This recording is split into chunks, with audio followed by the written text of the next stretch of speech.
ngày xưa đó em tôi đón viêu nhau đi trên con đường lẻ loi.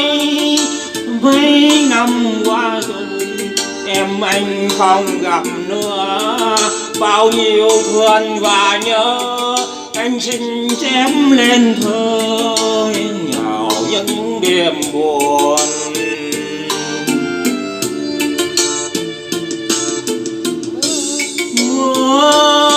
Mưa rơi từng đêm, mưa triền miên trên đồn khuya, lòng thương ai nhớ vô biên.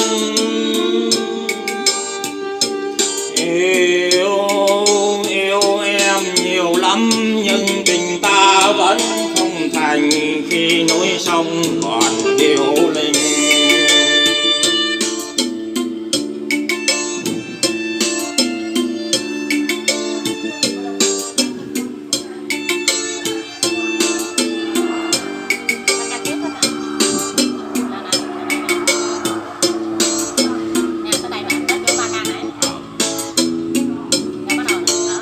Ở vườn này vui kiếm sống chinh nhân, nhưng không quên diệt mơ. Một ngày nào quê hương tàn chinh chiến, cho tớ viên đường thắm màu. Và vườn đó em ơi có vì vui xin nên thư về cho anh.